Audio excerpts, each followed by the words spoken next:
And welcome to another Flick and the Bozman show. How's it going there, Bozman? It is going all right there, Flick. It is the fourth day of October, 2000 and what? Uh, You're close. You're close. we were joking about it, but I actually often do mix up uh, October, November, December because the name October obviously means eight, and so I think of the eighth month, and I think of October. So that is that. Although I was trying to sort of poke fun at a certain radio broadcaster, that's Yes, a we mistake I often make. we don't want more problems with YouTube suing us or whatever. No, they didn't sue us. They just prevented us from using some Joe Walsh music, I guess. Can we say Oh, Joe oh, Walsh? Or are we gonna get another one I, blocked? I mentioned his name. I'll bleep that out somehow. But the idea was a few days ago to talk about the Mets and how well they're doing and how they're maintaining their lead. And now I've put the title on there, Mets Rant. So you take it away, and I'll be back in 20 minutes. Bye. And listen, this is not directly related to their recent losing streak or losing to the Marlins and losing to you know it's been a bad. So they lost what three out of or five out of seven to the Pirates, I think, to start over the previous part of I the know they lost three of season. five to Atlanta. Yeah, 3 of 5 to Atlanta. They did win 2 out of 3 from both Cincinnati and Toronto, um, and now they've lost the first two to Miami, which just that good teams don't do that, right? This is No. this is just bad.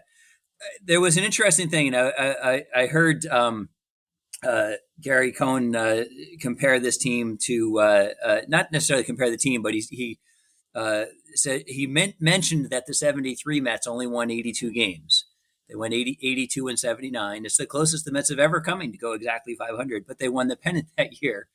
Um, and so I looked it up, and that team uh, on July 21st was 11 games under 500, And they turned it on. and they turned it on. It was August 21st. By September 21st, they were in sixth place out of six teams at the time, and by September 21st, they were in first place. They finished the season going 26-12. If you're going to Um, enter the playoffs, you'd like to do it on a hot yeah, streak, but right, right. entering the playoffs is the least of our concerns right now. Well, yeah, and so I mean, the as I started to say, the problem here isn't that they're losing, and it's not that they're losing to bad teams. It's that they're making bad moves, and like the trade that they made at the trade deadline to get Baez and Trevor Williams was like a nothing trade. Like I don't understand that trade. It's not that I don't like Baez. He helps the team. I get it. They didn't have to give up that much for him. I had a small problem with giving up Pete Armstrong Crow rather. Sorry. Um, uh, Only because if you could have done it without giving up a prospective center fielder, the Mets haven't developed a center fielder since Lenny Dykstra. I mean, I'd love to have a real center fielder at some point that you don't have to pay, Carlos Beltran money to. And they've tried a few times to draft one, but they have been completely unsuccessful since the Dykstra Wilson era, when they had two center fielders, and since then they've had none. Billy Um, Bean didn't work out in center field. I didn't know how that. he did not work out. He was pre Dykstra. You can't put. But Jay Payton, and who was that Ooh. Tyner, Jason Tyner. Oh, He was a first round draft pick. I'm having flashbacks. This It's is anyway. So they made a first round draft pick last year, Pete Armstrong Crow, and they're suggesting that he might end up being like another Jackie Bradley. They say he could play defense in center field right now in the majors. He's that good. And the question is, will his bat translate? It looks good at this point, but he's still a kid, and he's injured for the year. So I don't mind necessarily the trade, but I don't understand not getting a pitcher. And don't tell me Trevor Williams because he's got a 5 ERA and it's I'm not I, different than his career ERA. I'm just sitting here. I didn't tell you anything. You didn't tell me anything. But so I heard the GM on with the Mets TV broadcasters, and he said, "Well, we didn't know about DeGrom getting put on ice for 2 more weeks until after the Barrios trade." I can't curse on here, right? So You that'll be can. another I don't care. baloney. Oh, he's full of crap. BS. So here's my point, right? So if you look at the Mets pitching staff, they have right now they have 5 healthy starters, thanks to Carrasco coming back and giving us 4 innings last week, and You're he's starting assuming again. Walker's healthy, or you're counting him as one? I'm counting him as one. So it's Stroman, Walker, McGill, Hill, and Carrasco. That's awful. It's not well, it's not awful, but it's awfully thin, right? And so here's what you would say about each one. First, Stroman, his ERA plus, his ERA versus the league average this year is 140, with 100 being the league average, right? His career ERA plus is 116. So he's clearly having a great year. The question is he going to be able to keep it up? He's kind of been up and down a little bit, but he's been mostly up. Walker's career ERA plus is 107, and it's 102 this year, having had 4 bad starts in a row. But to your point that you alluded to a second ago, he has never stayed healthy. No. And it would be dangerous to go into the home stretch here counting on him giving you 12 more starts the rest of the year. He's had exactly 3 seasons where he's pitched more innings than he's given you this year in his entire double digit starts from here on in. I don't expect it. Right. So who are you going to turn to? You're counting on DeGrom getting healthy or Syndergaard getting healthy. At this point, that's it. There's nobody else. Here's the other crazy stat. The Mets have currently 11 pitchers on the IL. 8 of them are on the 60-day.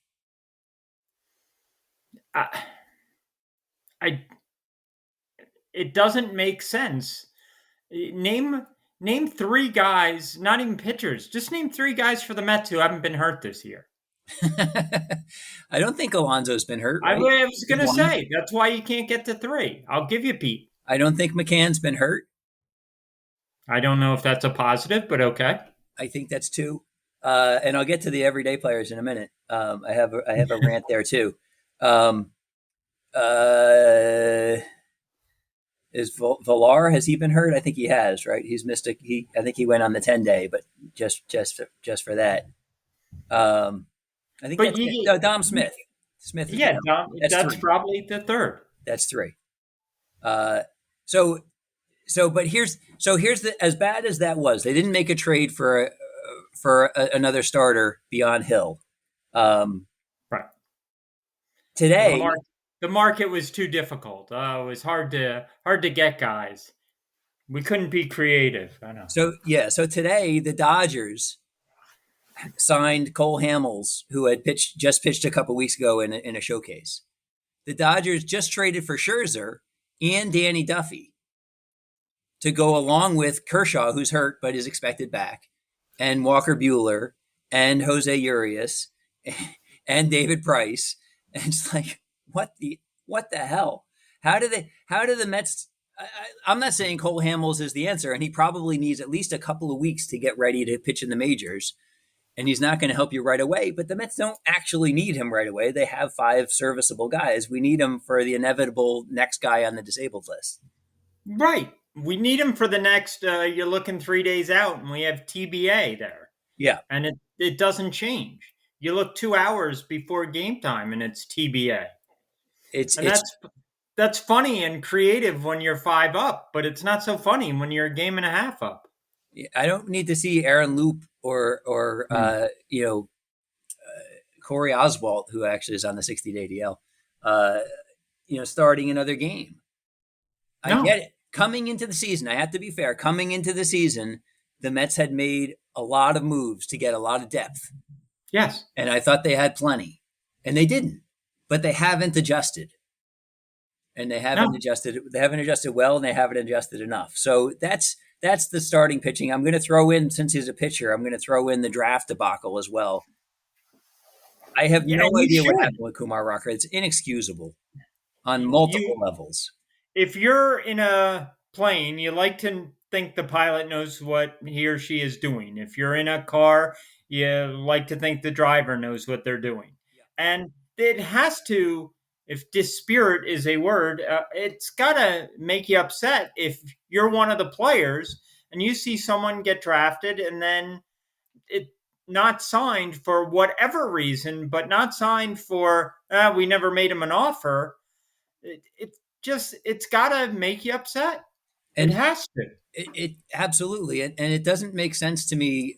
Oh, we didn't like uh, MRI or whatever physical they gave him. They signed last year. I think it was a second round draft pick. They signed Ted Ginn, T.J. Ginn, J.T. Ginn, T.J. Ginn, one of them, um, uh, who had just had Tommy John surgery, and they Yeah, signed him to an overslot bonus. So why why squander that pick and that money?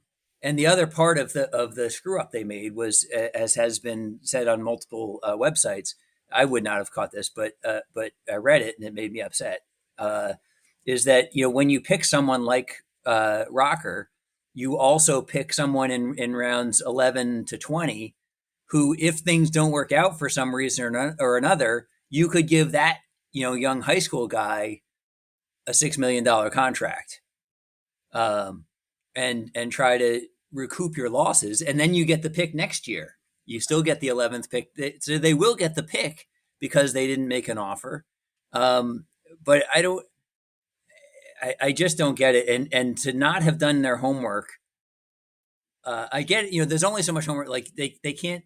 You can't. Many pitchers in particular, don't take a physical before the draft. sure, Jack Leiter sure. didn't, as an example. I read that as well, right? So uh, you can only do so much before the draft.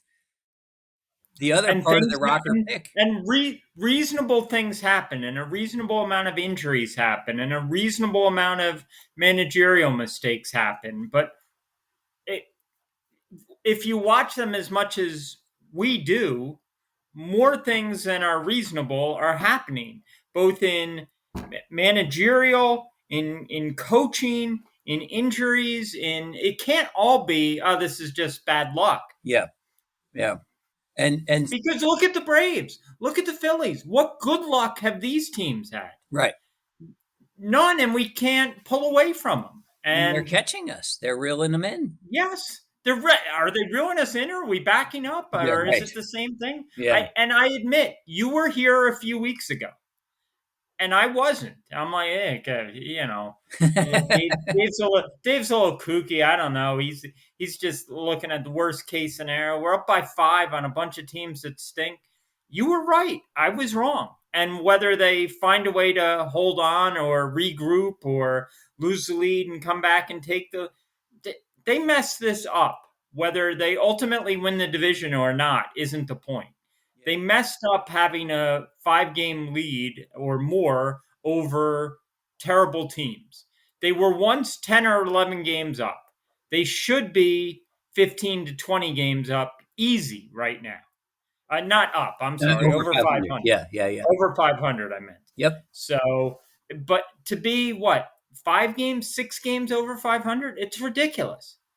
yep, It's ridiculous over the teams they played. And you can't do that. And Marlins are coming up, win 3 of 4. Braves are no good, win 3 of 5. Dodgers are tough, maybe only win, 2 of 5. You can't do that in baseball like you can attempt to in other sports. I yeah. can't do it in any sport, but Yeah, me but neither. yeah, for a couple reasons, I'm just not good at it and I don't do it. But it, they this division should be over. Yeah. So and so here, let's talk about the everyday players for a second. You mentioned McCann and how good he's. His OPS plus this year, his on base plus slugging percentage against the league average. Again, same thing with the ERA plus. 100 is the league average. His OPS plus this year is 90, and I'm thinking, oh, he's having a bad year. His career OPS is 86. Yeah, I'm and McCann, the first time he really made me upset this year was Yeah, last night, right. swinging 3-0 with nobody on base, down a run at the time. It was a really bad. Now, my daughter Caitlin hardly watches any baseball, Yeah. hardly at all. She happened to sit down for that pitch, and I said it's a 3-0 pitch, and she was, oh, is he going to hit this one? I'm like, no, he's not even going to swing. And then he grounds it to short, and she's like, well, what happened? I'm like, I don't know. He shouldn't have swung. He should. I said, I don't know what he's doing. Yeah. And Yeah. he said, well, this is stupid. I'm leaving. I should have followed her. Right. Yeah. Yeah. And a child shall lead them. So let me just go Yeah. down it real quick. There are uh, two Mets that are significantly above their career average OPS, and neither one of them has played that many games. JD Drew and Drury. Those are the two JD guys. Davis. JD Davis. What did I say? JD Oh Drew. yeah, he's not on the Mets anymore, is he? I don't think so. Yeah, was he ever on the Mets? No, he was not. I just wrote down JDD. I don't know And you thought you'd know what you meant. exactly. Yeah. Those are the You're two 50. guys. You're 52 now, by the way. That doesn't. Yeah. You don't always know what you mean. So there are two guys. Neither one of them has played that many games. So the chances are they're going to come back to earth. And Drury, who knows what he is anyway? He's just a kid. Yeah, he's another McKinney. Yeah. He helped us a few games. Yeah, good. Thank you. McNeil's been disappointing, but he's coming on. Alonso had been disappointing. He's starting to hit a ton, and he's starting to hit like he has been over the last couple of years, particularly his rookie year. The rest of them are like Villar. Everybody's you turn on the game and you think, oh, Villar's having a great year. His OPS plus is 102. His career is 96. Is he having a great year? I don't know. Nimmo's having a great year, right? He's having a reasonable year for the 13th regular on your team. Yeah. Nimmo's got, and he's more like the 10th or 11th. Nimmo's having a great year, right? His OPS plus this year is 131. His career average is 130. He doesn't have to play with his back against the fence every play. Yeah, he's not that good a center fielder. That's the problem. I know he's not that good a center fielder, and he's not that good going back. He's better coming in, but yeah. So here's if I have a gripe on the everyday players, they've had their injury problems. They've had problems, I think, dealing with the people putting junk on the ball the first third of the season. They released, or I guess they designated for assignment Billy McKinney the other day, and they ended up trading him for a prospect in Double-A or something. And they recently brought up Albert Almora. Now McKinney's OPS plus, I'll look up in a second. Albert Almora's OPS plus is negative 38. No, he's a pinch runner. Negative. I didn't think that was possible to score below zero. Negative 38. He's a pinch runner. That's all he is. Billy McKinney's OPS plus on the year is where does it say that?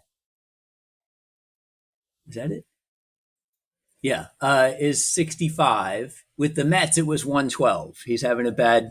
I don't know how that's possible. It was 112 with the Mets. I figure that out. Oh no, here it is. The total 82. The Mets must get graded on a curve. Well, he's had most of his at bats with the Mets, and he was great with the Mets. I mean, he was great, maybe a relative term, but here's my point. You and I have talked about a lot, Michael Conforto. He has been the most disappointing Met. Statistically, and using your eyes, just everything. He sucks. Yeah, he had 1 week when he started hitting, and it happened to coincide when I told him he was going to be benched if he didn't start hitting, and he started hitting. And he made a few decent throws. And I took full credit for that. And then when I said, "Hey, I'm taking full credit for that," he stopped hitting again. So I need to not do that. But his career OPS plus is 124. He's got an 83 this year. That's why he's batting 7th or 8th. He shouldn't be in the lineup. Billy McKinney should be in the lineup. Instead, we've got Albert Almora and Kevin Pillar. Kevin Pillar's OPS plus this year is 71. And Rojas was saying, "Oh, we need to get Kevin Pillar back on track." Kevin Pillar's career OPS plus is 87. He's a bad hitter. we shouldn't be relying on him. He's he's your 12th guy. If those guys get a couple big hits, fine, So but and play once a week. so here's their big trade, right? And I had a interesting opinion. I'm going to ask you without giving you the answer. What do you think Okay, Javier Baez's career OPS plus is? all right. I mean, I'd be guessing. I barely know what that stat means, but in the 95. I don't know. You're sandbagging me.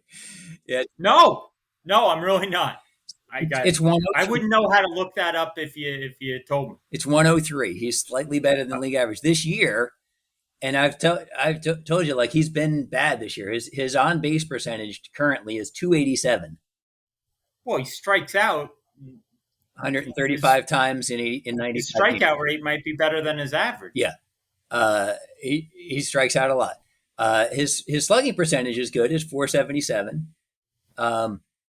So his career average OPS plus is 103. This year it's 105. He's actually having a better year than he usually does.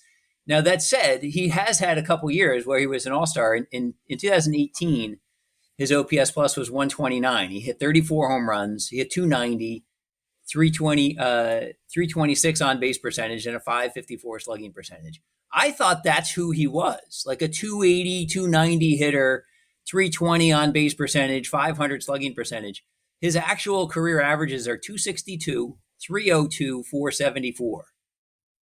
He's Do we believe that players better than him just didn't want to come here, or we didn't try to get them? I don't know. I mean, my sense is that they didn't want to give up guys like Ronnie Mauricio. And we've talked about it. Mauricio is a potentially great shortstop who is 20 years old, and I think he's playing in high A. He's playing, above his level versus the average age of that level, and he's playing pretty well. But he's a shortstop, and we have a shortstop for the next 10 years. Thing number one. Thing number two, I mentioned it this morning in a text. He reminds me of a poor man's Ahmed Rosario. He doesn't get on Yeah. base. He strikes out too Right. much. And when he does get on base, he gets thrown out stealing 60% of the time. Yeah, or misruns the bases. 60%? If you are successful 60%, you shouldn't steal. If you're successful 40%, you have no idea how to play baseball. Like, what the hell? And this is the guy they're hoping puts it all together. No, trade him before people figure out he doesn't know how to play baseball and get something for him. Other than it was exciting to have the prospect of having a new owner, Yeah. to hire good people, get excitement in the town, create a buzz. There's none of that now. Or I'll put some of it on the fans too. Maybe we're just in a bad mood because we see this lead going away, and we've seen leads go away before. This season, if you scrambled up the last 10 seasons and said, which one did you have the new owner for? Yeah. I wouldn't know it's No, this one. no, you'd have no way to tell. The You'd only have thing no that way to they've done tell. differently this year was trade for Lindor and sign into an extension. Is that different than what they did with Carlos Beltran, No, it isn't. Johan Santana, Pedro Martinez, Tom Glavine? Be up by 10 or down by 10, I thought this season would feel different. It feels, same old Mets. If somebody says that to me now, I can't argue that they're wrong. Yeah. And that I wanted to be able at least this year to argue that they were wrong. Yeah. And That no, this is a fluke, or this is real. This is the same team yep. with different guys wearing different uniforms. If I see another player come into this team wearing a number somewhere between 70 and 94, what are these numbers? Yeah. I thought one guy was playing linebacker. I didn't know what was happening. Oh my God. I don't know who they showed a clip from 2-3 months ago of, best Met games of this year. And they showed a clip of the Mets throwing a guy out at home, and the relay involved three people who aren't here now. Lee threw it to someone. Who's Lee? I watch almost every game. I don't know who these people are. Khalil Lee. And I don't follow the minors. Fine. But I should have some sort of memory of guys that made impacts this year, and I don't. Yeah. Because they're here and they're gone. There've been, it feels like 70 different guys in uniform this year. Well, Khalil Lee, since you brought him up, set, I think, a record for striking out the most times to start a career. Yes. And he ended up for the year before they sent him down to the minors, 1 for 18. Yeah. Is he a prospect? I don't know. They say he's a prospect. He's a prospect like, he's not a real prospect. He's a prospect, a poor man's Pete Armstrong Crow. Maybe. Maybe who was the winning pitcher for the U.S. in the Olympics yesterday? Who was the winning pitcher? It must have been Edwin Jackson. It was not. I have no idea. He's the only guy I know that's on the team. No, you look it up and it'll make you upset. Oh no, I don't want to look it up. So I got to have one more quick rant. The winning pitcher will provide a rant. Don't worry. You're gonna make me look it up now. So while I'm looking you can do two things at once. Why? I've never known this. You can look something up and talk and cross the street. Wow. I don't even know if it was the last game or last night. I just saw win and I saw a name and I said, yeah, that seems about right. I don't know. So Jake DeGrom, we've talked about it. It appeared the name I saw was Scott Kazmir. Oh no. I can fix him in about 10 minutes. No. All right. Go ahead with DeGrom. We've said it. I think I've probably said it before, but I'll just say it one more time. I would so much rather have the DeGrom of 3 years ago who pitched 96, but gave you 230 innings, 96 miles an hour. Than a guy who throws 102 and can't go from one start to the next without you holding your breath as to whether he's going to be able to make the start. Somebody tackle this guy and tell him he doesn't have to pitch 102 freaking miles an hour. He'd get hurt if you tackled him. Why? He's a string game. Well, yeah. I could take him. Yes, but everything gets hurt. Everything doesn't feel right. And, when he was saying that early in the season, and then he would, he'd maybe get his start pushed back a day or two, I'd be like, all right. When he missed the All-Star game, I was disappointed. I was like, come on, pitch the All-Star game. You're going to start. You're going to pitch one inning. It'll be fine. And then when he went on the IL, I was like, all right, I'm glad he didn't go on to the All-Star game. And now he's out until freaking September. Like, come on. Yeah, but we didn't know he was going to be out. That gets back to the start of it. So, all right, let's call it a show. Hopefully they figure something here. I don't know. I mean, where does this team go from here? Their hope is that they get healthy. Is there any? The realistic hope is that the Phillies suck more than them. And that gets back to what I kept teasing you with over the last couple of weeks on text was, what's your goal for the season? Do you want to play competitive games in September, or do you want to try to win a World Series? I want to try to win a World Series. That's why I thought even if everything went well, they should have gotten Berrios. If Scherzer wasn't going to come to the Mets, he didn't want to waive his no trade for the Mets. Okay, fine. He's an ass, whatever. He's not an ass. He likes competing against the Mets. He's been whatever. He's been on the Nats. He hates the Mets. I get it. I like guys who have a passion for that. That's fine.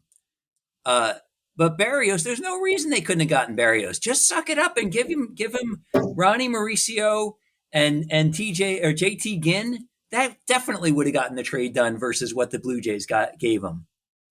There's no excuse for that. And I heard one expert say we didn't have enough to give him. It's not. I completely disagree with that. They may have said we're not giving that. That's something else. Yeah, that's different. And who do we have evaluating the this and the that? Yeah. I don't trust them. Whoever it is, no one in the system, no one in the organization seems to know. Yeah. Now they have us. We're gonna be fans, and we're gonna root. But at some point, we'll give up on the season, and we'll be back next year because I love watching him. I love rooting for him, but I just wish it wasn't so aggravating. And whether we have the answers or not, the fact that we think we do and we think the team doesn't, that's sort of depressing. Yeah. Yeah. I think the 2015 and 16 teams was the second time in Mets history they made the playoffs in consecutive years. Yeah, It was and 99 and 2000 and 2015 and 2016. And they have zero World Series to show for it. One World Series, well, two World Series appearances, I should say. Uh, all right, if they're fortunate enough to need a save tonight, who will it be? why wouldn't it be Diaz? Is he out? He is on maternity leave. He's on maternity leave. Congratulations. Well, perhaps paternity leave, Ah, but something. that's not as funny. Um, Oh, I guess I would probably go to Familia. He's been pitching well enough. okay. Well, that's our thing to predict for tonight, and hopefully, if you put up with it, it was very therapeutic for me Yeah, for 31 minutes. So I hope it was for you as well. And if anybody listens to it, that'll be even better. But we promise the next show will be somehow or another it'll be a happier show. But it'd be probably a football but preview th- or something, right? Let's do that. yeah, something like that. Well, thanks for doing it, Awesome. Boz, and we will be back with these fans if they'll have us later on. So good luck, Metsies, and everyone else. Have a good rest of your week. Thanks for Hit the listening. fade out music. I did what? Oh, okay. Consider it hit. All right.